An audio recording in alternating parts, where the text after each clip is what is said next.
Boa noite, família. Tudo bem? É uma alegria estarmos mais uma vez reunidos. Eu, Leandro Carraro, e Yuri Carraro, meu amado irmão, aqui mais uma vez na sua casa, no seu lar, no seu ambiente, onde você estiver, para juntos mais uma vez conversarmos sobre a vida de cada um de nós, conversarmos sobre um cadinho de cada um de nós. Com esse nosso podcast, Reconnects, que a gente possa aqui junto criar um roteiro para um novo eu, roteiro para uma vida melhor, para um eu mais feliz. Esse é o nosso intuito, esse é o nosso desejo.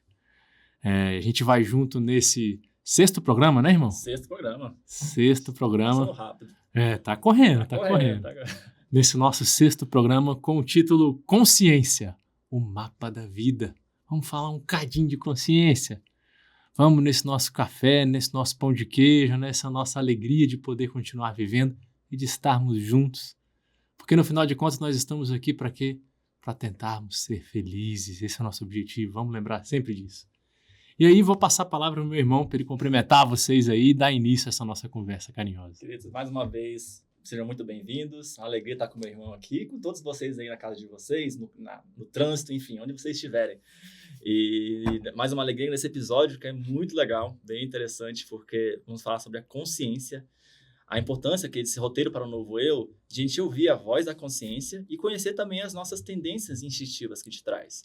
E isso é, assim, algo muito valioso, porque às vezes a gente não percebe, a gente não olha para isso. Então, para a gente tentar captar um pouco melhor esse assunto para a nossa vida, eu vou trazer para vocês aqui uma história que, assim, me tocou muito e que eu quero trazer para vocês do nosso sempre livro que nos inspira muito, Reforma Íntima Sem Martírio, da irmã Dufour. Acho que é o capítulo 5, se eu não esteja enganado, não estou enganado. Mas ele traz a história de Agenor Pereira nesse capítulo. Os Espíritos relatam um pouco do que aconteceu com esse irmão encarnado, né? Ele teve uma experiência e essa experiência que ele teve vai trazer excelentes reflexões sobre o nosso tema de hoje. Então vamos lá, queridos. É um pouquinho grandinho, mas eu confiem que vai valer a pena e vai ser bem interessante essa história. Vai dar bom. Vai dar bom. Então, Agenor Pereira, devotado trabalhador espírita, encontrava-se desalentado com seus progressos na melhoria espiritual. Ansiava por ser alguém melhor e não cultivar sentimentos ruins ou impulsos inferiores. Ele fazia comparações com outros trabalhadores do bem e sentia-se o pior de todos. Pensava ser o mais hipócrita dos espíritas. Angustiava em ter tanto conhecimento e fazer tão pouco. Desanimado consigo mesmo após um momento de crise, ele pediu ajuda aos bondosos guias espirituais. Ao anoitecer, fizeram uma prece de desabafo, apresentando o seu cansaço com a reforma íntima. Ao sair do corpo físico, em desdobramento do sono, foi levado por seu amigo familiar a uma caverna escura, na qual arrastavam-se diversos sofredores do vício. Agenor desmaiou e foi conduzido ao Hospital Esperança, um hospital no mundo espiritual, guiado e conduzido por Bezerra de Menezes. Após recuperar-se, foi-lhe dada a oportunidade de consultar uma resumida ficha sobre suas vivências reencarnatórias, nas seguintes palavras, o que é dito na ficha dele, reencarnatória. Agenor Pereira, agora reencarnado, peregrinou nas últimas 6 existências por lamentáveis falências do terreno do sexo e de infidelidade afetiva. Somando-se o tempo entre encarnações e desencarnações, esse período já conta 600 anos de viciações, desvarios e desenlaces prematuros. Sua tendência prejudicou mulheres honradas, corrompeu autoridades para aprisionar maridos traídos, deixou crianças abandonadas em razão da destruição de suas famílias. Sua insanidade provocou ódio e repulsa, crime e infelicidade. Mas, graças aos elos de amor com espíritos amigos construídos em outros tempos, foi permitido seu regresso ao corpo físico, com a condição de ser a última existência com certas concessões para o crescimento em clima educativo e de provas. Sua grande meta será vencer suas tendências aventureiras e imaturas. Conhecerá a doutrina espírita, receberá uma companheira confidente e terá as regalias de um lar em paz. Sua única e essencial vitória será o controle de suas impulsões maléficas, a fim de que, em posteriores existências, retorne ao palco dos crimes cometidos na reedificação das almas que prejudicou. Após esse entendimento, percebeu que o seu anseio de reforma, o próprio Agenor pensando nisso, né? Inspirado em modelos de perfeição espírita, na verdade estava lhe prejudicando o esforço. Regressaria ao corpo mais feliz consigo e, embora não fosse desistir de ser alguém melhor, retiraria contra si mesmo o hábito doentio das cobranças ferrenhas que lhe conduziam ao desânimo. Pararia com as comparações recheadas de baixa autoestima e buscaria operar uma reavaliação totalmente sua, singular, única. Ao despertar, na vida corporal, trazia na alma um novo alento. Não guardava lembranças precisas da experiência, porque estava em sonho, né? E não guardava isso muito claro que ele vivenciou, mas sabia-se muito amparado. Valorizava agora seu esforço, fazendo o melhor de si. Amava com mais louvor o lar. Guardava na alma a impressão de que uma missão o aguardava para o futuro e concentraria esforço em manter-se íntegro nos seus ideais. Suas sensações e sentimentos são resumidos nessa fala sábia de Allan Kardec. Pouco lhe importa saber o que foi antes. Se vê a si mesmo punido, é que praticou o mal. Suas atuais más tendências indicam o que lhe resta a corrigir em si próprio. E é nisso que deve concentrar toda a sua atenção, pois daquilo que já se corrigiu completamente, nenhum traço mais conservará. Foi um pouquinho longo, meus queridos, mas essa história é muito linda, né? Mostra como, né, irmão, como essa vivência nossa na carne, a gente passa pela experiência e a gente fica meio perdido, mas é igual essa história do irmão. O que você traz pra gente, irmão? O que te tocou assim nessa lição? Tem vários pontos importantes nessa experiência, nesse exemplo que foi dado no livro. Primeiro que a gente tem que compreender que cada um está aqui na sua missão. Nós não estamos aqui para ser santos. Lembra sempre disso. Nós estamos aqui para sermos melhores a cada dia. Sabe, é ser um pouquinho melhor do que eu fui ontem. Não é ser Jesus. Não é ser Chico. Não é ser Madre Teresa de Calcutá. Não é ser Francisco de Assis. É ser você um pouquinho melhor a cada dia. E às vezes a gente vai se comparando, que é um método normal da vida. A gente utiliza o método comparativo para muitas coisas na nossa vida, né? A gente aprende por método comparativo. Só que acaba que a gente se compara com pessoas e acha que porque a pessoa está fazendo coisas que eu ainda não consigo fazer, o que eu faço não tem valor. E a gente esquece que o valor das coisas não está na quantidade ou não está na aparência que ela tem, mas no amor que é colocado. Muito mais vale dar um copo de água com muito amor do que um abraço sem amor nenhum. E o copo de água você não tocou em ninguém, você só entregou a água. O abraço você tocou, mas não tinha amor. São pequenas coisas da vida que vão fazendo a diferença. E aí, nesse exemplo do Agenor, ele tinha essa angústia de achar que nunca estava suficiente o que ele fazia.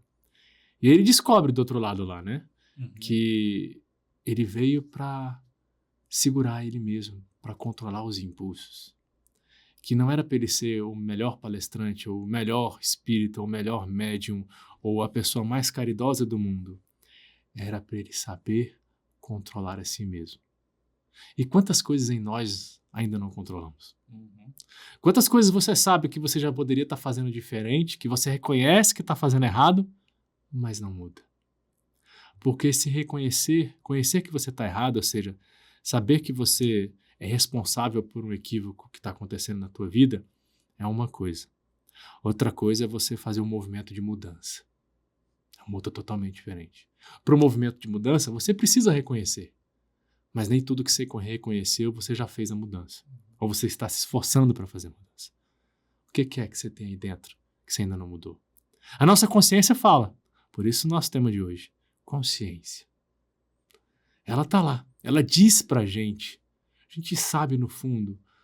Pode aparecer para os outros. Muitas vezes a gente bota uma carcaça, uma máscara para aparecer algumas coisas. Mas lá dentro a gente sabe quando a gente deveria ter calado. A gente tem lá, puta, eu deveria ter ficado, perdão pela palavra, eu deveria ter ficado quieto. Nossa, eu deveria ter falado com mais carinho. Nossa, eu deveria ter ido visitar aquela pessoa que eu não fui. Meu Deus, eu deveria ter ligado e eu não liguei. Eu deveria ter cumprimentado e não cumprimentei. Eu deveria ter estudado e não estudei. Eu deveria ter ajudado e não ajudei. Tantas cobranças, né? Nossas, internas, é E impressionante. tá lá na consciência falando pra É. gente. E a gente acaba achando que porque a gente não tá fazendo, quando a gente toma pé disso, a gente começa a dar valor a essa consciência que tá falando com a gente acaba sentindo que a gente não é nada, que a gente é ruim, que a gente é isso mesmo. E aí acaba aceitando muitas vezes o que o outro diz da gente. Ah, você é assim mesmo, ah, você é grosseiro mesmo, ah, ele é estúpido mesmo. Aí você acaba até se colocando assim, eu sou estúpido mesmo, ah, eu sou desse jeito mesmo. É isso que você quer? Eu tenho certeza que não. Então você precisa fazer esse movimento. E não são grandes coisas, são pequenas coisas. No menores frascos estão as melhores, maiores essências. Uhum. É assim com você também. É nas pequenas coisas da sua vida que vão estar as grandes mudanças que você precisa. Quero o exemplo do Agenor. Não era para ele ser o maior médium, o melhor espírita. Era para ele ser um bom marido, um bom amigo, respeitar ele mesmo, trabalhar os sentimentos que tinha nele. Porque na próxima, depois que ele aprendesse isso, aí na próxima ele ia entrar em detalhes que ele ia ter que recapitular por falhas que ele teve, que é a lei de reparação no espiritismo. Ele ia enfrentar isso, mas não porque é uma punição para ele, mas sim para ajudá-lo a caminhar na transformação que ele precisa para descobrir felicidade. É isso que ia acontecer com ele. Uhum. E para curar essas relações, né, que ele teve em outras vidas e restabelecer a conexão de amor, a ponte de amor com todos esses, né, mulheres e homens que ele teve também. E nós somos todos assim. Já passamos por várias experiências em outras vidas. E aí a gente, quando está aqui nessa vida, e a gente começa a descobrir essa questão da vida espiritual, a gente fica meio angustiado, ansioso, né? Porque, poxa, quero aproveitar ao máximo essa vida, né? Quero fazer o melhor.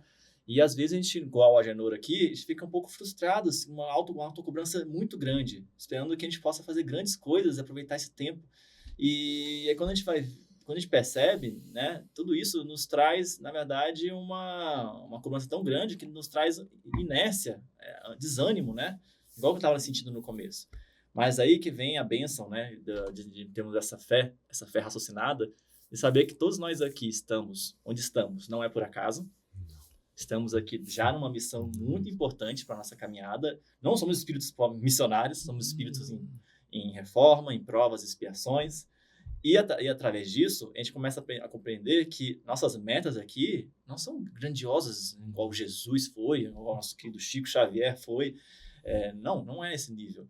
São níveis muito mais pequenos que são mega desafiadores para a gente já, que é com nós mesmos. E aí, como ele falou aqui, o foco maior está em sarar ver suas más tendências, curar elas, na sua vida controlar e suavizar, né? Conseguir gerenciar elas melhor, de uma forma que você acolha as suas sombras e possa viver com respeito, com dignidade, com amorosidade, né? Com humildade na sua vida. E o que você puder contribuir a mais que isso, ok. Mas a sua maior missão não é isso. E a grande bênção também que vem, né, irmão, em tudo isso, que a espiritualidade de Deus nos permite, é o véu do esquecimento. O véu do esquecimento, que é esse esquecimento temporário que a gente tem quando a gente está aqui encarnado, permite que a gente possa focar a nossa vida no que nós temos capacidade de mudar através do mapa que a consciência nossa apresenta, que quando a gente sente quais são as questões nossas.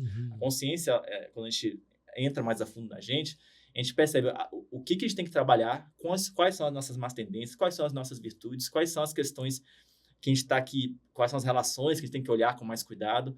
E as tendências, né, instintivas, elas são boias que sinalizam durante nossa vida aqui para a gente ter mais atenção a elas e não deixar, não excluir elas, né? Não é tipo ignorar elas e falar assim, isso aqui não presta, não. É olhar para elas, entendê-las, de onde vem mais profundamente da gente, e através dessas informações já é o suficiente. O véu do esquecimento nos permite só olhar para isso e não entrar no enredo aprofundado de como é que foi essas outras vidas, quem eu prejudiquei, como é que foi mais a fundo isso, porque se a gente soubesse tudo isso, né, irmão, a gente ia entrar em grande desequilíbrio. A gente ia descobrir talvez no nosso pai, na nossa mãe, no nosso aqui, eu e meu irmão aqui, nas nossas relações afetivas, os grandes inimigos ou grandes algozes, né, grandes pessoas que a gente prejudicou, e isso não ia trazer nada de bom para a nossa vida.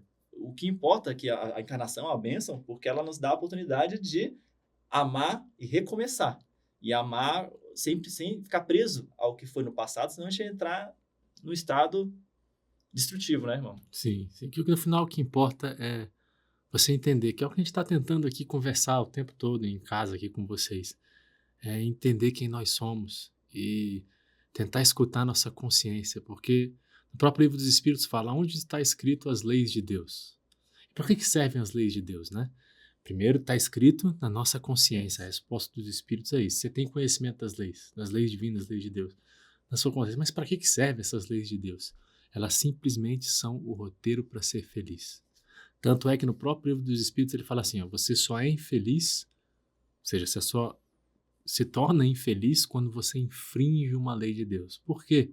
Porque o que Deus quer, o que Ele mais quer, é que você seja feliz. Ele quer muito mais do que você. Ele quer muito mais do que sua mãe, do que seu pai, do que a pessoa que mais te ama. Ele quer muito mais do que você mesmo. Deus me quer mais feliz do que eu quero. Tanto é verdade que eu escolho várias coisas bestas e Deus mesmo assim continua lutando por mim. Então Ele quer minha felicidade. Ele está lutando o tempo todo por ela. Mas falta quem lutar? Falta a gente lutar. Então, normalmente, a minha consciência, que está muito conectada com meu pai, sua consciência que está conectada com o nosso pai, ela vai sempre estar te alertando, ou sempre vai estar tentando respeitosamente. Por isso que a consciência é esse amor todo, é um símbolo de amor já. Porque a tua consciência não te obriga a fazer, te obriga? Não. Ela te alerta, ela te respeita, ela te permite. E se você quiser ignorar ela, você ignora, não ignora? Só que ela desiste de você? Não. Mas você ignora e faz como você quiser. Porque amar de verdade é assim. Você respeita a decisão do outro, mas sempre está lá, tentando oferecer o melhor, porque quem ama quer ver o outro feliz. E assim é a nossa vida. Então, a gente tem que tentar se conectar com essa nossa consciência, com esse nosso lado bom, que está muitas vezes falando ao pé do nosso ouvido, falando diante de situações, e a gente não leva em consideração. E aí a pergunta que tem que cada um se fazer é por que não leva? Por que muitas vezes você não leva em consideração a sua consciência? O que está acontecendo com a gente? Uhum. A consciência ela é um instrumento, né, que Deus nos permitiu ter para exatamente conseguir ter essa... A gente não tem uma regressão de vidas passadas com isso, mas a gente tem uma regressão natural, gerenciada pela sábia providência divina, né? E a sabedoria dele sabe que até onde a gente pode conseguir chegar de informação através dessa... Do que realmente importa. Do que realmente importa, através da nossa consciência. Então, sabendo as informações mais importantes, que é esse mapa, não é um mapa com todos os detalhes, mas é um mapa suficiente para que nessa vida você busque cumprir os seus objetivos, as suas metas planejadas, né, no plano encarnatório, né? Então, quando a gente tem ideias disso, a gente utiliza dessa sabedoria, dessa consciência, para que a gente possa fazer os movimentos mais importantes da nossa vida. E através disso, a gente não fica num sistema de querer exigir demais de nós mesmos, numa suposta meta ilusória, né, exagerada, de querer fazer grandes feitos, e isso entrar numa situação de melancolia, de tristeza, por ainda não temos capacidade de fazer grandes coisas. Então, a partir disso, a gente consegue estabelecer nosso plano, nosso mapa, e seguir a vida com essa sabedoria, com essa leveza, sabendo que esse aqui é só uma das várias vidas que já tivemos e que teremos ainda mais. Foi bem falado isso na história, né? No relato aqui do Agenor, que ele ainda vai ter outras vivências, assim como também nós vamos ter outras vivências. A gente quer, porque a gente não tem ainda ansiedade, né? A gente quer fazer tudo para ontem, tudo tem que ser resolvido imediatamente. Só que não, meus queridos, tudo são etapas. Então, valorizemos as oportunidades, as situações, as provas que são nos trazidas nesta vida, que a consciência nos aponta, que as nossas tendências nos apontam, para que a gente viva essa vida com plenitude, com leveza e viva. Então, igual que hoje à noite tem questões a trabalhar em outras vidas, mas nessa vida ele vai poder ter uma vida, no caso dele, né? Ele vai ter uma vida que eu consegui ter uma felicidade de um lar, né? De uma parceira com amor, e que vai conseguir, isso vai ser instrumentos que foram concedidos a eles através da amorosidade, misericórdia divina, para que ele consiga cumprir essa etapa do caminho de evolução, né? Desse roteiro de evolução para a vida maior. Como todos nós aqui também estamos cumprindo. Eu também estou cumprindo a minha etapa, vocês aí estão cumprindo a de vocês, meu irmão também. E essa é viver com sabedoria, com humildade e com mais leveza. Sim. Viver com a alegria de poder viver. Viver com a alegria de poder ser quem você é.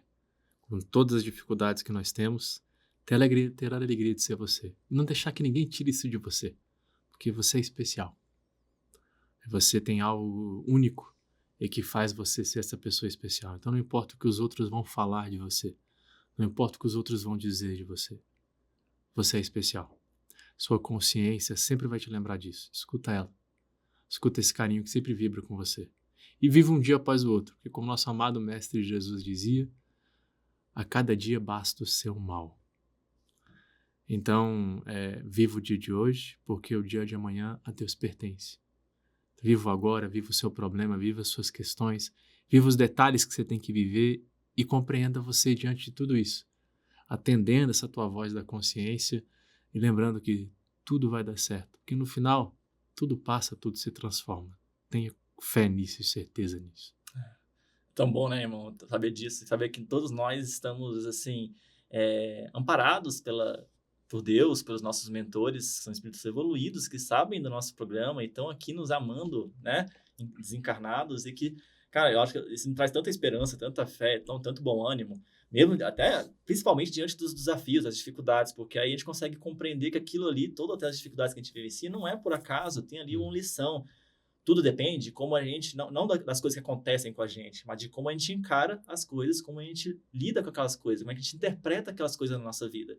E quando a gente consegue passar, lógico, a gente passa por momentos difíceis e tem dificuldades, passa por algumas tristezas, desânimos, mas quando a gente respira fundo e lembra de todo esse amparo que a gente tem, de todo esse propósito, isso nos traz uma leveza, uma fé, uma esperança e um bom ânimo para a caminhada. Então, eu sou um pouquinho otimista, irmão, mas eu adoro, assim, eu acho que a vida ela é um grande presente, né? Uma grande bênção. E tá tudo aqui, as ferramentas estão todas aqui com a gente e vamos tocar em frente, né? Vamos, tocar em frente. porque é pra frente que se anda. Gratidão, viu, família? Gratidão por esse momento com vocês, gratidão pelo tempo que vocês nos deram. Foi uma alegria estar mais uma vez na casa de cada um de vocês, dividir essa bebida com vocês gostosa, Brindar a vida, brindar aqui, ó. dividir esse pão de queijo, que a gente possa estar junto mais vezes, sorrindo, contente e aprendendo juntos a viver cada vez mais felizes. Um beijo no coração, fiquem com Deus, boa semana e até a próxima, se Deus quiser. Um abraço, queridos. Fiquem em paz.